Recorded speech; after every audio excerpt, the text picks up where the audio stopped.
ciidamadii daacaddu ahaa madaxweyne Cabdicasiis Xasan Maxamed Lafdagareen ayaana mar kale waxay isku dayayaan inay weeraraan magaalada Baydhabo ee xarunta maamulka Koonfur Galbeed Soomaaliya. waxaan kula wadaagi doonaa wararkii ugu dambeeyay xiisada ka taagan maamulka Koonfur Galbeed iyadoo markan lagu heshiiyay doorashada maamulkaasi inay noqoto mid hufan oo markaasi lagu go'aamiyay in lagu codeeyo sanduuqyo iyadoo sidoo kale Shariif Sakiin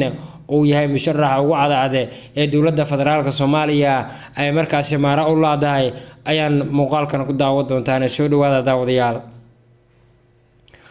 haddii aynu ku bilowno maamulka Koonfur Galbeed Soomaaliya ciidamadii taabacsanaa madaxweyne Cabdicasiis Xasan Maxamed Lafdagareen ayaa xilligan ku sugan duleedka magaalada Baydhabo waxayna doonayaan inay la wareegaan magaaladaasi si ay markaas u carqaladeeyaan doorashada maamulka Koonfur Galbeed Soomaaliya oo markan u muuqato mid lagu heshiiyay iyadoo la doonayo inay noqoto mid markaasi furan oo la codeyn doono oo markaasi dowladdu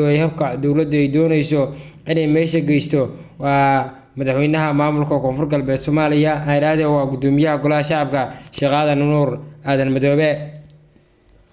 Koonfur Galbeed labadii maalin ee kusoo gudubnay waxaa ka dhacay dagaal aad u qaraar kaas oo u dhaxeeyay ciidamada dowladda Soomaaliya iyo kuwa maamulka Koonfur Galbeed Soomaaliya. hase ahaatee dib ayaa looga saaray ciidamadii taabacsanaa madaxweyne Cabdicasiis Xasan Maxamed Lafdagareen xilligan waxay ku sugan yihiin duleedka magaalada Baydhabo waxayna doonayaan inay mar kale dib loo wareegaan magaalada Baydhabo ee xarunta maamulka Koonfur Galbeed Soomaaliya.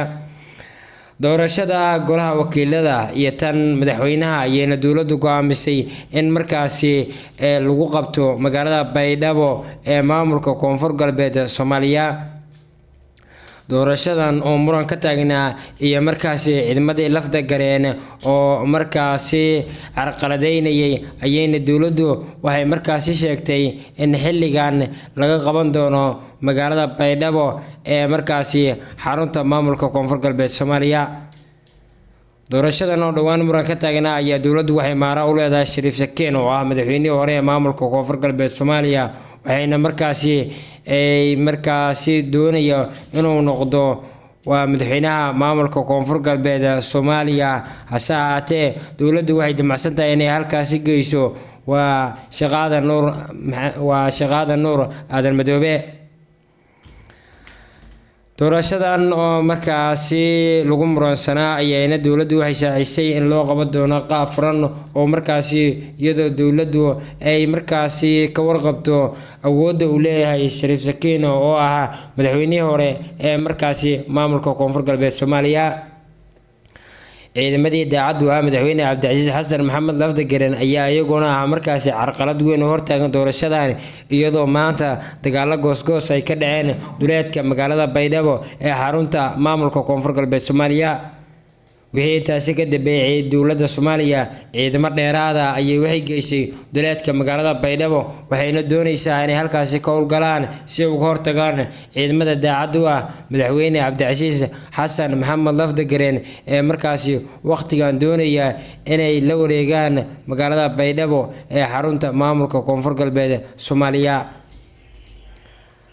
Lafdagareen ciidamadii taabacsanaa ayaa iyaguna carqalada ugu weyn ee markaasi hortaagan waa doorashada la doonayo inay ka dhacdo maamulka Koonfur Galbeed Soomaaliya. haddaba waxyaabaha ka soo kordha wararkeena dambe ayaan idin kula wadaagi doonaa.